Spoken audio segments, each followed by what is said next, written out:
Vamos ler, gente, vamos ler a palavra de Deus nessa manhã. Diz assim, Mateus 3, versículo 1 ao 6. Naqueles dias apareceu João Batista pregando no deserto da Judéia e dizendo: arrependei-vos, porque é chegado o reino dos céus. Porque este é o anunciado pelo profeta Isaías, que disse: voz do que clama no deserto, preparai o caminho do Senhor, endireitai as suas veredas. E esse João tinha as suas vestes de pelo de camelo, um cinto de couro em torno dos seus lombos, e alimentava-se de gafanhotos e de mel silvestre. Então ia ter com ele Jerusalém, toda a Judéia, toda a província adjacente ao Jordão, e eram por ele batizados no rio Jordão, confessando os seus pecados. Bom, esse texto é o texto que apresenta o início do ministério de João Batista. João Batista, ele nasceu de uma promessa. Mãe dele, chamada Isabel, já avançada em idade, prima de Maria, mãe de Jesus, já avançada em idade, recebe uma promessa. O anjo visita esse casal, o anjo Gabriel visita esse casal, o anjo mensageiro, o mesmo que visitou Maria, e lhes dá uma promessa, que eles teriam um filho. E, ao contrário de Isabel, que recebeu aquilo como uma grande bênção da parte de Deus, como uma promessa da parte de Deus, como um presente da parte de Deus, Zacarias quis questionar o anjo. Ele, na verdade, duvidou de que aquilo fosse possível.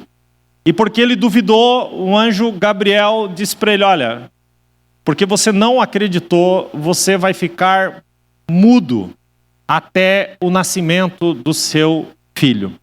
E de fato ele ficou. E quando o menino nasce, o anjo havia dito que o nome desse menino deveria se chamar João. E quando o menino nasce, o pai, o Zacarias, está mudo, e alguém diz: olha, vamos colocar o nome de Zacarias, porque era muito comum, gente, colocar o nome de alguém da família, seja o pai, seja o vô, seja o tio, seja alguém da família. Então seria uma espécie de, sei lá, Zacarias filho, ou Zacarias júnior, ou Zacarias, alguma coisa nessa linha. Mas Zacarias lembrou, e ele pede uma tabuinha, né, para escrever o nome João, mas a Bíblia diz que quando ele pega naquilo para escrever o nome João, ele volta a falar. E aí, quando ele volta a falar, ele diz: não, o nome dele será João, né? E aí nasce o João Batista. Mas o que me chama a atenção é que quando Zacarias volta a falar, ele pega o seu filho e ele vai profetizar sobre a vida do seu filho. E a profecia é uma das profecias mais lindas, né? Ele sabia que aquele menino tinha uma promessa de Deus, que Deus ia fazer algo muito grande a partir daquele menino que estava nascendo. E eu destaquei aqui 2 versículos da profecia que o pai, Zacarias, profetiza sobre a vida do filho, João Batista. E lá em Lucas 1,76, ele diz assim, ele pega o menino e diz: e você, menino, será chamado profeta do Altíssimo, pois irá adiante do Senhor para lhe preparar o caminho, para dar ao seu povo conhecimento da salvação, mediante o perdão dos pecados. Deixa eu destacar isso. Ele não pega o filho e diz assim: e você, João? Ele diz: e você, menino? Ele queria destacar o que viria depois. Você será chamado profeta do Altíssimo. É como se o pai estivesse profetizando na vida do filho que ele seria conhecido por aquilo que ele se tornaria, e não necessariamente pelo nome que havia recebido. Isso aqui me chama muito a atenção, porque nós estamos aqui nessa manhã com muitos pais aqui nessa manhã. A maior parte de vocês aqui já vivem a paternidade, a maternidade. E a pergunta é: o que a gente profetiza sobre a vida dos nossos filhos? O que a gente lança de palavra sobre a vida dos nossos filhos? É interessante porque esse homem, ele destaca o serviço que João Batista iria fazer para o Senhor. Né? É nisso que ele pega. E a gente deseja tantas coisas para os nossos filhos. A gente quer que eles sejam bem-sucedidos, obviamente que eles estudem, que eles alcancem uma boa posição, uma boa profissão, que eles alcancem uma família. Mas quando fala das coisas espirituais, se eu pudesse perguntar, só eu e você agora, eu pudesse te perguntar, o que você quer espiritualmente para o seu filho? Você tem uma resposta definida? Você tem um desejo definido nessa área? Porque, queridos, nós como pais temos o poder de profetizar sobre a vida dos nossos filhos. E olha que coisa linda. Ele estava impedido de fazer isso porque estava mudo. Mas quando ele vai falar, né, o nome do filho, a sua língua solta, ele volta a falar e a primeira coisa que ele fala, a primeira coisa que ele faz com o poder da palavra é profetizar sobre a vida do seu filho, destacando aquilo que ele seria espiritualmente naquela geração. E eu acho isso tremendo. Então, eu quero começar por aqui, ainda que não é esse o assunto. Eu não vou ficar aqui falando de Zacarias, mas eu quero começar aqui porque eu sei que tem gente aqui que precisa ouvir isso. O que você quer definido, defina isso. O que você quer para o seu filho espiritualmente falando? Você quer que ele seja cheio do Espírito de Deus? Você quer que ele conheça o Senhor? Você quer que ele seja amigo de Jesus? O que você quer? O que você quer que ele acrescente nessa geração quando se trata de vida espiritual, quando se trata de Jesus? E após definir isso, comece a orar sobre isso, comece a profetizar sobre isso na vida dos seus filhos. Zacarias nos dá esse grande exemplo. João Batista estava ali e ele destaca a intenção dele e a obra que Deus iria usar. João Batista para fazer, ele destaca o propósito de João Batista. É como se ele dissesse, você será conhecido pelo propósito que você carrega. Gente, não é conhecido pela profissão que vai carregar, ou até pode ser que seja, mas num âmbito muito mais abrangente do que esse, não é conhecido pelas pessoas com quem vai se relacionar, mas você será conhecido pelo propósito de Deus que você vai carregar. Eu acho isso tremendo, maravilhoso. Bom, e o texto que eu li então, ele começa pelo deserto, por onde João Batista vai crescer, né? Nós vamos ler juntos ali. Ele começa pelo deserto. Observe Lucas 1:80, diz assim: e o menino crescia e se fortalecia no espírito, e viveu no deserto até aparecer publicamente a Israel. Mateus 3:21. E naqueles dias, observem que o primeiro vai apontar para o segundo versículo. Então, naqueles dias, apareceu João o Batista pregando no deserto da Judeia. Eu quero destacar algumas coisas aí nesses textos. João Batista, ele cresceu no deserto até aparecer. Na Bíblia, deserto sempre aponta para escassez, para luta, para desafios, para guerra, para problemas. Quando alguém chega em você e diz assim, você pergunta, tá tudo bem? E a pessoa diz assim, ei rapaz, eu estou passando num deserto. O que você entende por essa frase? Não, o cara está enfrentando algum problema muito sério. É uma expressão, né? Eu diria uma expressão gospel. Eu estou passando no deserto. Ninguém, querido, quer ficar no deserto. Se você estiver passando por um deserto, o teu primeiro intuito ali será pedir para sair desse deserto. Mas olha o que João começa fazendo com o deserto. A Bíblia diz, e o menino? O que está escrito? E o menino? Aonde? É interessante, queridos, porque ele começou a crescer naquele deserto.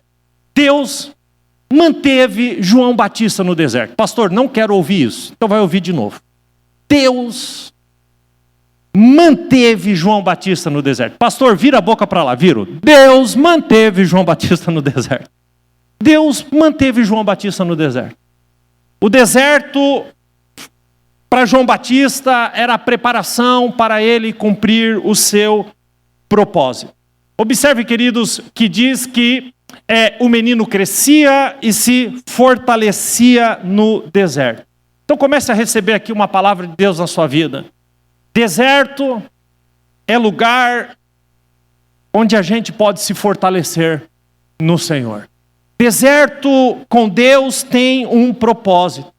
Deus usa o deserto para nos fortalecer. Então, João Batista vai aparecer. Versículo seguinte ali. Naqueles dias apareceu João Batista. Pastor, João Batista apareceu fora do deserto? Não. Ele cresceu no deserto sem aparecer. Quando finalmente ele apareceu, foi aonde? Dentro do deserto. Escute. Bem isso que eu vou dizer. Não importa o deserto que você esteja passando. Ainda assim, você pode cumprir o propósito de Deus dentro do deserto que você está. Eu amo essa palavra. Naqueles dias apareceu João Batista pregando no deserto. Isso aqui para mim é chocante, gente. Você está no deserto, João? Sim. Você está pregando no deserto, João? Sim. Como isso é possível? Eu acho que se João pudesse responder, ele diria: não importa o lugar que eu estou, importa o propósito que Deus me deu para cumprir. Gente, que tremendo. Se eu pedir para você levantar a mão aqui, quem está passando num deserto, independente da área que for, independente da circunstância que seja, eu acredito que cada um de nós aqui levantaria a mão, porque está passando no deserto, em alguma área da nossa vida. Então receba essa palavra. Deserto é um lugar onde Deus nos fortalece. Deserto é um lugar onde Deus nos faz crescer. Deserto é um lugar que nos torna melhores. Deserto é um lugar que nos amadurece. Deserto é um lugar onde a gente pode cumprir o propósito. Deserto, queridos, não é um momento da vida que você deveria apagar da sua história. Não. Deus usa os desertos para fazer com que a gente cumpra o propósito. Mas pastor, ninguém me vê no deserto. Calma, querido. Ninguém via João Batista. Mas chegou o dia que João Batista apareceu no deserto. Quem sopra o nome, quem faz a gente aparecer, queridos, é Deus. Hoje há uma corrida desesperadora para quem quer aparecer mais. Agora com o advento aí das redes sociais. Mas eu quero lhe dizer, quem faz a gente aparecer é Deus. E olha que lindo, Deus não faz a gente aparecer pelo nome. Deus faz a gente aparecer pelo propósito. Que coisa tremenda. Diga para quem está perto de você, Deus tem um propósito e no momento certo você vai aparecer. Pastor, Deus manteve João Batista no deserto? Manteve. O propósito de João Batista era no deserto? Era. Pastor, tem como piorar? Tem. Eu vou dizer para você, eu estou aqui cheio de frases hoje que você não quer ouvir. E se eu te falar que Deus te leva para o deserto? Não é que Ele te manteve, não. É Ele que te arrasta para o deserto. Oséias, capítulo de número 14, versículo 14, diz assim. Oséias 2, versículo 14, diz assim. Assim diz o Senhor. 3 palavras aqui. Eu atrairei.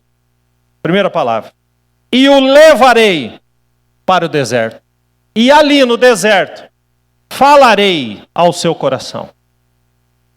Atrai, leva e fala. Atrai, leva e fala. Vamos juntos? Atrai. A correria está muito grande. Deus fala e você não consegue ouvir. Não existe um lugar de quietude. Então o Senhor diz assim, calma. Ele te atrai, te pega pela mão e te leva lá no deserto. E lá no deserto, Ele diz, agora você vai me ouvir. Agora eu posso falar porque agora você vai me ouvir. Tem gente que acha que Deus é rádio. Sabe o rádio que você liga e deixa lá e você conversa, você bate papo, você não sei o que, o rádio está lá falando? Tem gente que acha que Deus é rádio, gente. Deixa eu dizer isso para você nessa manhã. Deus não é rádio. Deus não vai ficar falando para quem não ouve. E quando Deus precisa falar, Ele leva para o deserto. Ele atrai. Você já teve a sensação? Não sei o que eu fui me meter nisso. É que você foi atraído. Você foi atraído, Ele te pegou na mão, te levou. Mas nessa manhã, o Senhor está ressignificando o deserto. Porque nessa manhã Ele está falando contigo. É assim que Deus faz. Deus atrai, Deus leva e Deus fala. Bom, lá está João Batista. Que homem, né? Que exemplo, que palavra é essa? E agora ele vai começar a pregar no deserto. Qual é a mensagem do deserto? Diz lá, e dizendo, ele vai começar a pregar. Olha o tamanho da mensagem dele. Arrependei-vos, porque é chegado o reino dos céus. É isso. Imagine se nessa manhã eu subisse aqui e falasse assim, arrependei-vos que é chegado o reino dos céus. Estenda a sua mão, que o grande amor de Deus, a graça só pode ir embora. Tem gente que já quer receber a bênção antes, né? Vocês viram a pegadinha aqui, né? Mas é gente desesperada por bênção assim mesmo, não perde uma oportunidade. Mas, queridos, imagina que a pregação fosse uma frase. A de João Batista era uma frase. Uma única frase. A mensagem é simples. Quem quer complicar é a gente. Qual é a mensagem? Não existe reino dos céus sem arrependimento. Pronto, fiz a mensagem ao contrário. Ele diz, arrependei-vos, porque é chegado o reino dos céus. Ele diz, não existe reino dos céus sem arrependimento. A porta do reino dos céus é o arrependimento. É por ali que acontece. No deserto, queridos, olha só, no deserto não existe mensagem de autoajuda. No deserto, você não vai achar um João Batista coaching. Não vai achar. No deserto, não.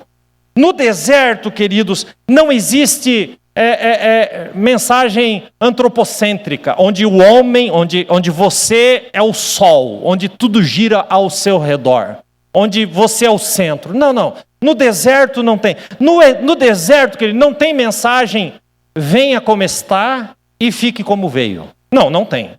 No deserto você não acha esse tipo de mensagem. No deserto, aquela pessoa que está crescendo no deserto, cumprindo um propósito no deserto, ela tem uma mensagem simples e radical. Arrependei-vos. Ponto final. Arrependa-se porque o reino de Deus está próximo. Essa é a mensagem. No deserto não tem nada fora disso. Atos 3:19, olha a sequência. Atos 3:19, Pedro vai pregar. E quando Pedro está pregando, no versículo 19 ele diz, arrependam-se. Ele começa por aí. E voltem-se para Deus para que os seus pecados sejam perdoados. Ou seja, Pedro vai na mesma linha. Não existe pecados que serão perdoados se você não se arrepender. Quando a gente pega Paulo falando, ele também tem a teologia do arrependimento. Aí alguém diz, pastor, tudo isso é coisa do Novo Testamento. No Velho Testamento era diferente. Será? 2 Crônicas, capítulo 7, versículo 14, vocês lembram do texto? Se o meu povo, o Senhor diz, que se chama pelo meu nome, se humilhar, orar, buscar a minha face e se arrepender dos seus maus caminhos, dos céus então eu ouvirei. E o que diz? Perdoarei os seus pecados e sararei a sua terra. Queridos, pecados perdoados e terra sarada só vem depois do arrependimento. A mensagem, queridos, é simples. A mensagem do deserto é direta. No deserto não tem jargão. No deserto não tem mimimi. No deserto, não, queridos. No deserto é rasgado. Arrependei-vos porque o reino de Deus está próximo. É simples. Arrependam-se. Pastor, onde é pregada a mensagem do deserto? Leia comigo. A mensagem do deserto é pregada onde? No deserto. Pastor, nós não vamos sair do deserto hoje? Rapaz, a hora que João Batista sai do deserto, deixa para o final. João Batista vai pregar a mensagem. E a mensagem do deserto é pregada no deserto. Agora, pensem comigo. um ilustre desconhecido, está onde? No deserto. Alguém conhecia ele? Não. Aí um dia ele levanta, sobe em cima de uma pedra, para um monte de areia, e ele começa a dizer, arrependam-se, porque é chegado o reino de Deus. Não parece coisa de gente doida? Mas olha o que diz esse versículo. A ele, a João Batista, vinha gente de Jerusalém, de toda a Judéia e de toda a região ao redor do Jordão. Ouvindo a palavra, o que eles faziam? Confessando os seus pecados. Eram batizados por ele no Rio Jordão. Pastor, me explica. Não faz sentido. O cara sobe numa pedra no deserto, começa a pregar uma pregação de uma frase, e agora as pessoas vinham de todos os lados para ouvi-lo. As pessoas saíam de casa. As pessoas saíam dos seus bairros, das suas cidades. As pessoas saíam dos palácios para ir lá no deserto tomar uma chapuletada de João. Como? Ser confrontado por João. Pastor, tinha tenda no deserto? Não. Pastor, tinha cadeira no deserto? Não. Então tinha ar-condicionado. Porque, deixa eu te contextualizar. O deserto da Judéia é exatamente do jeito que eu vou falar. 5, 6 graus de madrugada, 50, 55 durante o dia. Então os caras iam lá ouvir João com mais de 50 graus. Não tinha cadeira, não tinha ar-condicionado, não tinha som, não tinha iluminação. Mas o texto diz que tinha confissão de pecado. As pessoas se arrependiam. As pessoas se jogavam naquela areia, com cara na areia, porque elas sentiam o peso dos seus pecados. Deixa eu falar uma coisa, não há absolutamente nada de errado em ter estrutura. Nada de errado em você estar me ouvindo com som, em ter um ar-condicionado ligado, em ter uma boa iluminação. Mas você será cobrado por isso. Porque tem gente que não tem nada disso e se arrepende dos seus pecados. E às vezes a gente, com toda essa estrutura, não é suficiente para a gente olhar para nós e reconhecer os nossos próprios pecados. Sabe, você tem um lugar maravilhoso aqui nessa manhã para sentar, para ouvir a pregação, o som está chegando aí numa altura boa para você, você nem está se esforçando para ouvir, mas se isso não gerar arrependimento em você, você será cobrado por isso. Muito mais cobrado do que esse povo que ia no deserto. Não tenha dúvida disso. Eu fico impressionado com esse versículo, porque lá em Jerusalém, nas cidades da região, tinham as sinagogas, tinham boas estruturas, mas as pessoas estavam cansadas de ouvir a pregação dos religiosos. As pessoas estavam cansadas de ouvir uma pregação de teoria sem vida, sem prática. Então elas saíam das suas casas, atravessavam cidades, lugares, regiões, para chegar lá no deserto e serem confrontadas com João. E a palavra, a mensagem de arrependimento é uma mensagem que produz tristeza. Porque hoje o mundo está dizendo assim, seja muito feliz com aquilo que você é. A felicidade tem que ser, se você gosta disso, a felicidade está nisso. Mas o Evangelho vem para dizer, negue a si mesmo. Seja pregado na cruz. Arrependa-se de quem você é. E se torne parecido com Cristo. Essa mensagem causa tristeza. E Paulo, escrevendo sobre isso, 2 Coríntios 7,9, ele diz assim, a tristeza, segundo Deus, produz arrependimento que leva à salvação. Mas a tristeza, segundo o mundo, gera morte. Queridos, só existe uma tristeza que é boa. É quando a gente reconhece os nossos próprios pecados. Porque essa tristeza, como diz Paulo, vai gerar arrependimento. E o arrependimento vai gerar salvação. Quem está entendendo isso, diga amém. Saíam de casa, ouviam a pregação de arrependimento, se arrependiam dos seus pecados, eram batizados nas águas. É isso. Isso é o Evangelho. Simples e puro. Não precisa complicar.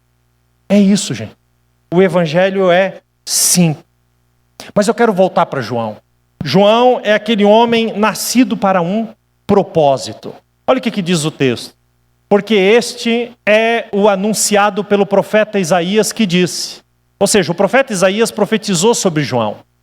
E olha o que ele profetiza sobre João. Voz do que clama no deserto. Preparai o caminho do Senhor, endireitai as suas veredas. Vamos destacar algumas coisas aqui a respeito do propósito de João. João aqui, antes de mais nada, é definido como uma voz que clama. Pastor, você não vai terminar essa frase? Vou. Voz do que clama onde? Diz para alguém que está perto, olha que o deserto não é tão ruim. Não é tão ruim. A voz do que clama? Fala aqui do poder da comunicação. Do que adianta ter voz se não tiver um propósito na voz? Do que adianta falar se não tiver um propósito naquilo que está falando? Do que adianta abrir a boca? Posso te fazer uma pergunta? Para que você usa a sua voz? Se a sua voz, queridos, é para trazer para fora um propósito que Deus colocou no seu coração, nunca feche a sua boca. Mas para que João usava para clamar? Voz do que clama. Com a nossa voz, com a nossa língua, com o som da nossa voz, a gente é capaz de matar, destruir, ou a gente pode sarar e perdoar. Tiago capítulo 3, versículo 9, ele diz, com a língua bendizemos ao Senhor e Pai. Olha o que Tiago diz, com a língua bendizemos ao Senhor e Pai. Quem aqui participou do louvor nessa manhã, levante a sua mão. Bom, você já bendizeu ao nome santo do Senhor nessa manhã, cantando aqui. Mas olha o que ele diz, e com ela amaldiçoamos os homens feitos à semelhança de Deus. Ele diz, da mesma boca procede bênção e maldição. Ele diz, meus irmãos, isso não pode ser assim. Acaso pode sair água doce e amarga da mesma fonte? Você é conhecido por aquilo que fala. O que você fala? O que sai da sua boca? É palavra de bênção ou é palavra de maldição? E tem gente que acha que é possível fazer essa confusão entre bênção e maldição. Mas Tiago deixa bem claro, de uma fonte de água doce não sai amarga. De uma fonte de água amarga não sai água doce. Então, que você seja conhecido como uma voz que clama. O texto começa dizendo, voz do que clama no deserto. Então ele vai dar dois propósitos. O primeiro, preparar o caminho. E o segundo, endireitar as veredas. Veredas é caminhos estreitos. Eu estou lá no deserto. Amém? João Batista está no deserto. Amém? Ele está lá no deserto. Mas eu quero trazer isso para a minha vida. Eu estou no deserto. Aí alguém bate na minha porta. O que eu penso? Estou falando das minhas experiências. Graças a Deus, Deus está trazendo uma resposta para mim. Eu orei, eu estou no deserto e agora Deus vai usar essa pessoa para falar comigo. Eu abro a porta, a pessoa abre. Quando eu abro a porta para essa pessoa está ali para me contar que ela está no... Eu queria a resposta para o meu deserto. E de repente sou alcançado por alguém que está num deserto. E pasmem vocês, às vezes está num deserto pior que o meu. Então o que eu faço? Eu digo, meu filho, se tu soubesse o que eu estou passando, tu não vinha aqui encher minhas paciências. Essa é a nossa vontade. Mas a gente tem que entender que a gente é diferente. Porque a gente pode estar num deserto, mas Deus tem um propósito na nossa vida. Então o que eu vou fazer? Eu estou no deserto. A pessoa vem para me falar de um deserto, então eu vou preparar o caminho de Jesus para aquela pessoa. Vou dizer, olha, fica tranquilo. Eu sei que você está passando num deserto, mas eu preciso te contar a respeito de alguém. Esse alguém é Jesus. O que eu estou fazendo? Preparando o caminho do Senhor. Eu tô abrindo, por causa da minha amizade, eu estou acessando aquele coração. E eu estou preparando aquele coração para que Jesus passe por ali. Então eu choro, eu abraço, eu oro e eu digo, Jesus vai fazer algo maravilhoso na sua vida. Mas onde é que eu estou? No deserto. Mas o meu deserto tem um propósito. Gente, vocês estão entendendo isso? Quem está entendendo, diga amém. Sabe? E aí, eu vou além de falar de Jesus. Eu tenho um conselho. E o conselho é a capacidade de gerar vida ou morte. Então o propósito, o versículo diz, endireitai as veredas. Então eu não só preparo o caminho, como endireito as veredas. Eu não só falo de Jesus, como eu dou um conselho a respeito do reino de Deus. Sabe, quais são os teus conselhos? Eu estou no deserto, mas eu tenho um propósito. Sim, eu estou no deserto, mas eu sou uma voz que clama. Eu estou num deserto, mas eu estou preparando o caminho na vida de alguém para a chegada de Jesus. Eu estou no deserto, mas eu tenho um testemunho. Eu estou no deserto, mas eu estou preparando as coisas. Porque nós, queridos, Paulo escreveu em 1 Coríntios 3,9, diz assim, porque nós somos cooperadores de Deus. Oh, gente. E a palavra cooperadores aqui em 1 Coríntios 3,9 é hiperetes, no grego. E a palavra hiperetes é remadores. É isso, nós somos remadores. Você já deve ter visto aí o filme do Ben-Hur? Se você não viu, assista lá para você ver. Tem uma cena que ele está no navio, e o navio é muito grande, e não tinha motor no navio. Então tinha a sala de baixo, e tinha os caras que ficavam remando. Quem já viu isso, gente, num filme aí, numa foto? Os caras ficavam lá embaixo remando. Uma fileira de bancos, 2 remadores por remo, e os caras literalmente faziam o barco se movimentar com aquela quantidade imensa de remo. Lá em cima tinha o capitão que guiava o navio para onde precisava ir. Quando Paulo usa essa expressão, ele está dizendo, nós somos remadores. Mas ele está deixando bem claro, o piloto é Jesus. Isso que é maravilhoso. Nós somos remadores. Agora a pergunta é, quem nós somos no deserto? E eu quero que você acompanhe junto comigo. Vamos repetir juntos quem eu sou no deserto. 1, 2, 3. Quem? Então as roupas de João eram feitas de pelo de camelo. E ele usava um cinto de couro na cintura. E o seu alimento era gafanhoto e mel silvestre. Bom, eu quero dividir esse versículo rapidamente em 3 partes. Primeiro, quem eu sou no deserto? Começa com as roupas de João. As roupas de João eram feitas de pelos de camelo. Por que essa informação? Por que Mateus faz questão de escrever essa informação? O que importa a roupa de João Batista? Queridos, a roupa de João Batista importa tudo. Quando a gente olha para a roupa de João Batista, a roupa fala do ministério de João Batista. A roupa é um sinal externo daquilo que João Batista carregava dentro. Porque essa roupa de pelo de camelo, com cinto de couro, era a roupa dos profetas. Os profetas se vestiam assim. Uma vez o rei quis matar Elias e mandou os homens procurarem Elias. E quando voltaram, ele perguntou, o rei pergunta, vocês encontraram o profeta? Eles responderam, acreditamos que sim. Ele falou, olha a pergunta do rei, como ele se vestia? E lá em 2 Reis 1:8 diz assim, e eles responderam, ele vestia roupa de pelos de camelo e usava um cinto de couro. A mesma descrição. Imediatamente o rei diz assim, então concluiu o rei, é Elias. Como que ele soube que era Elias? Pela roupa. Porque roupa de profeta. A roupa aqui, queridos, eu quero deixar isso bem claro. A roupa é o testemunho do propósito. Tá bom? Não é para você amanhã sair no centro da cidade procurando couro de camelo para comprar. Ok? A roupa aponta para o propósito. A roupa aponta para o testemunho. Aquilo que ele carregava dentro, no seu testemunho, era perceptível. Ele tem um propósito. Ele é um profeta de Deus. Eu preciso te perguntar, as pessoas sabem o que você carrega? O Deus que você carrega?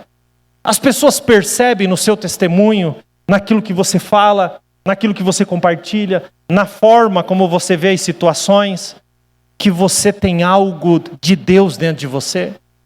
É disso ou para isso que aponta? Deixa eu te perguntar, as pessoas sabem que você é um cristão?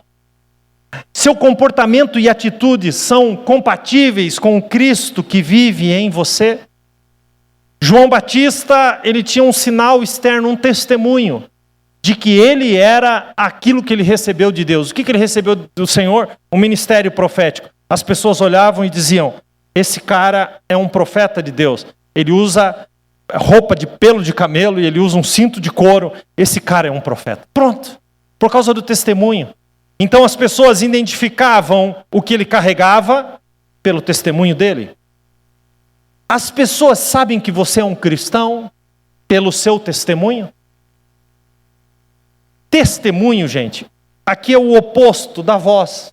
Você não precisa falar.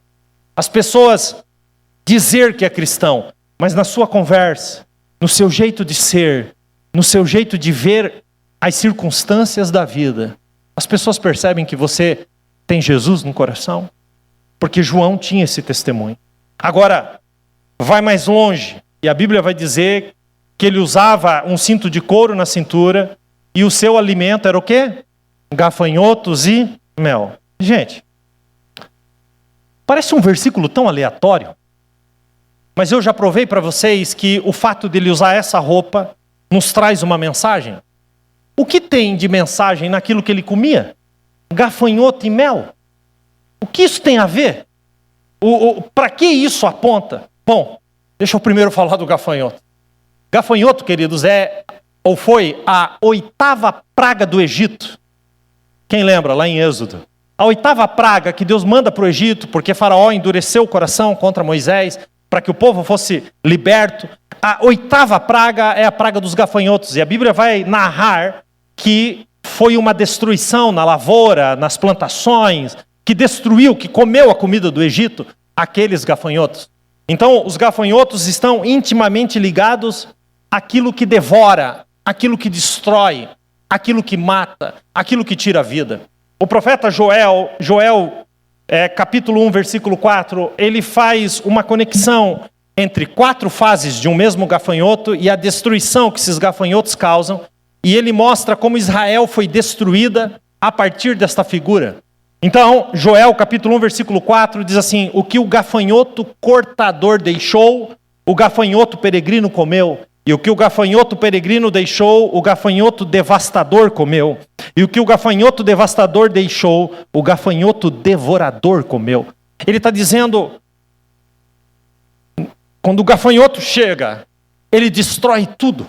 Ele mata tudo. Não importa em que situação ou em que nível esteja o alimento. Cada um deles, em fase diferente, é capaz de destruir absolutamente tudo.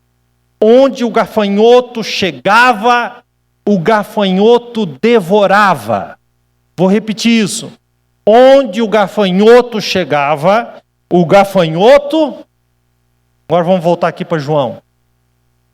Eu estou no deserto e o gafanhoto chega. Sabe aquela frase? Nada está tão ruim que não possa piorar. Eu pergunto para vocês, gafanhoto come o quê? Eu acabei de falar aqui. Lavoura, plantação.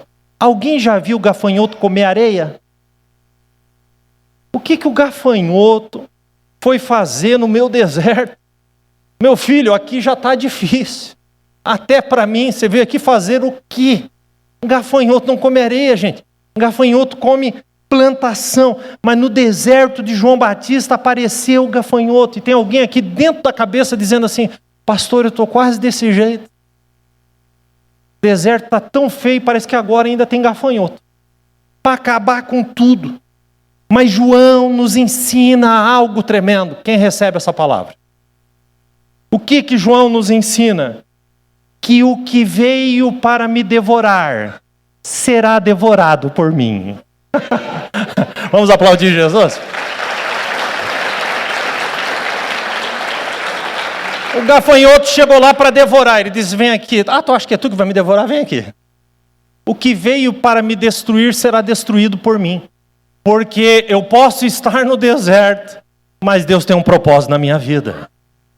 Essa é a grande questão. O que foi preparado para me matar, me alimentará. Olha, eu não sei o que andam preparando para você. Eu não sei, você não ouve as conversas que Deus ouve. Mas eu quero lhe dizer uma coisa, não importa o que está sendo preparado para devorar você, para matar você, para destruir você, o Senhor está contigo, e aquilo que veio para te matar, é você que vai matar, é você que vai crescer. E eu vou te dizer mais, João comia, se alimentava, então aquilo que veio para matá-lo, aquilo que veio para devorá-lo, ele devorou e se sentiu mais forte. É assim, queridos. É assim que Deus faz. Olha, nós já vivemos cada situação na nossa vida. Estou falando da minha casa. De eu pensar assim, meu Deus do céu. Da gente ser ameaçado mesmo. Ah, vocês estão achando que é... Não, não. E eu vou te falar uma coisa. Não sei, parecia que você ia até mais gordinho do outro lado. Querido, se estão te desafiando... Se estão falando que, se estão anunciando para você que o deserto ainda é pouco, que o gafanhoto vai chegar, então abre a boca para você comer aquilo que veio para te devorar, porque é você que vai te destruir. Receba essa palavra em nome de Jesus. Mas não se esqueça só de uma coisa. Eu não sei se você teve experiência e já comeu algum tipo de inseto, mas o inseto amarga. Amarga. Então tem gente que faz aí os mexidos de inseto, mas põe temperos para tirar o amargo. Então eu preciso só lhe alertar, porque aqui, gente, aqui é o evangelho puro e simples. Você vai devorar o que veio para te devorar, mas isso é amargo. Não estou dizendo que é fácil. Não estou dizendo que é tranquilo. Estou dizendo que é amargo. Só que daí Deus é tão maravilhoso. Porque Deus não provê só o gafanhoto. Deus provê o mel. E o mel tira todo o amargo. O mel aponta para um lugar de descanso. O Senhor disse para o povo que estava no Egito, eu vos transportarei para uma terra que mana leite e mel. O mel é uma promessa. O mel é uma certeza.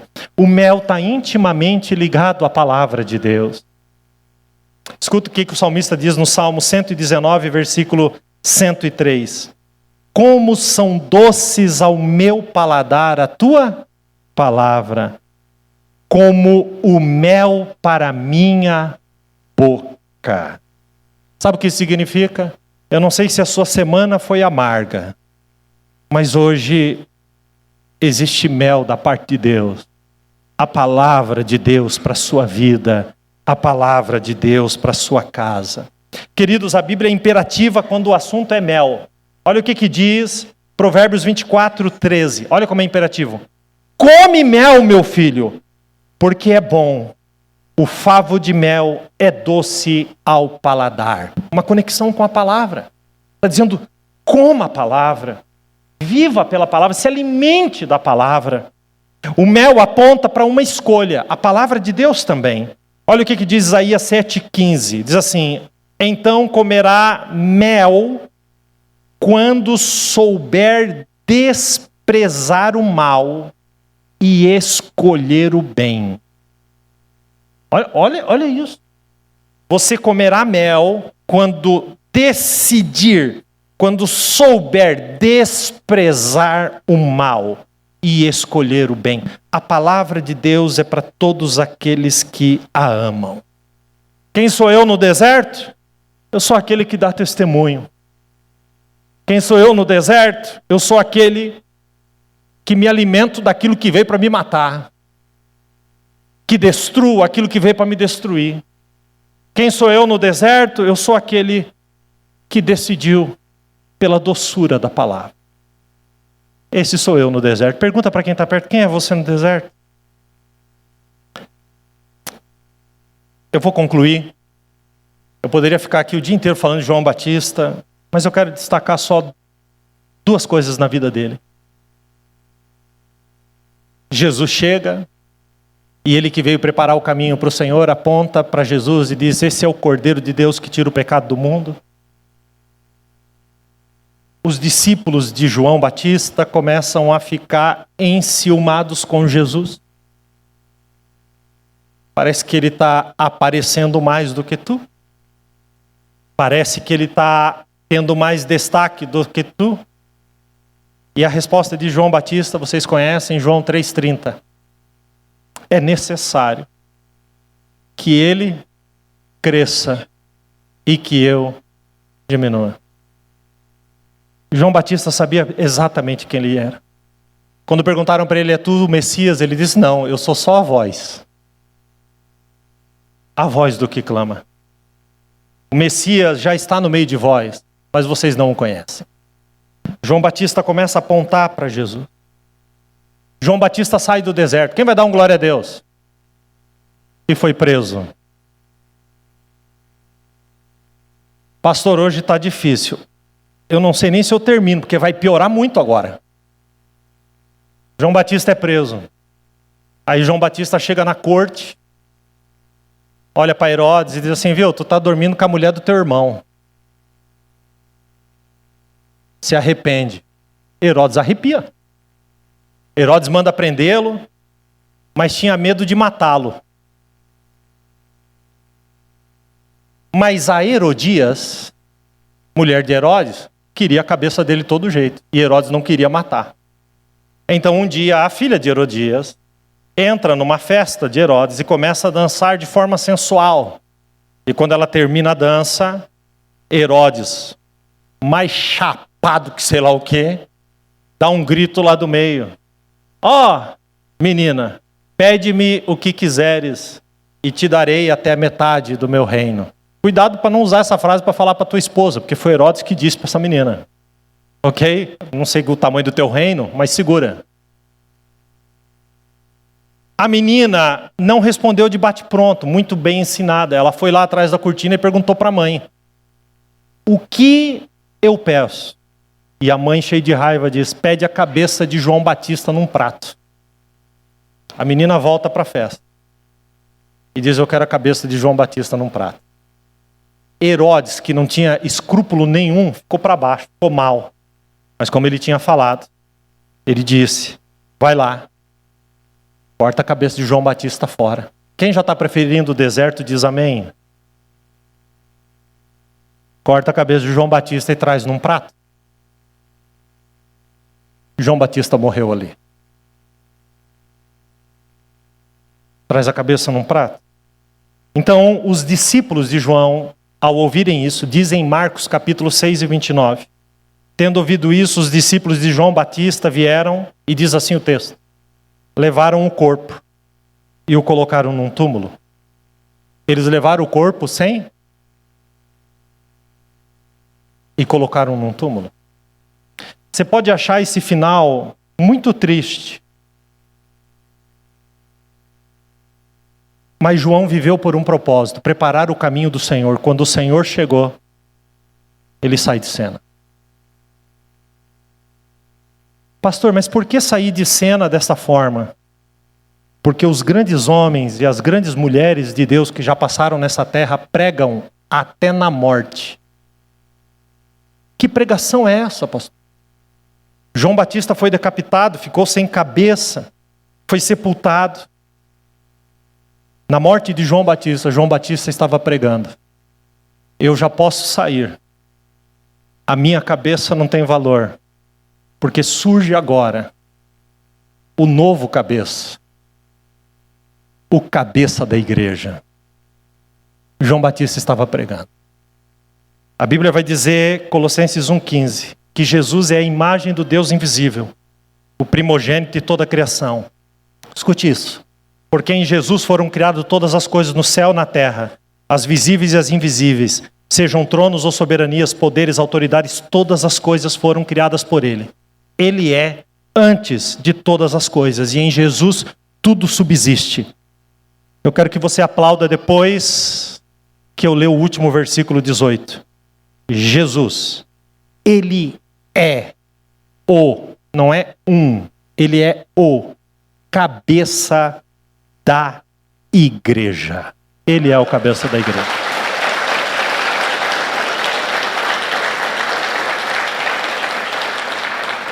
Então foram falar de João Batista para Jesus.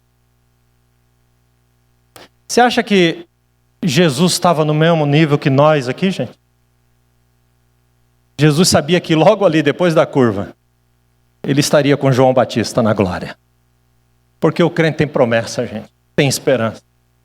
E ao falar de João Batista para Jesus, Jesus responde. Entre Mateus 11:11. Olha o que Jesus vai falar de João Batista. Entre os nascidos de mulher. Ele está dizendo, entre todos que já nasceram, não surgiu ninguém maior do que João Batista. Esse é o testemunho de João Batista. Esse é o homem que nasceu no deserto, cresceu no deserto, pregou no deserto, e até na sua morte, ele estava pregando. Vou lhe dar uma última informação e nós vamos terminar. João Batista foi o último profeta do Velho Testamento que foi morto. João Batista foi o primeiro homem que morreu por Jesus. O primeiro. Queridos, João Batista é o divisor entre o Velho e o Novo Testamento. João Batista foi a conexão, mesmo no deserto. Eu quero terminar com uma palavra de esperança para você. Eu não sei qual é o deserto que você está vivendo. E fique tranquilo.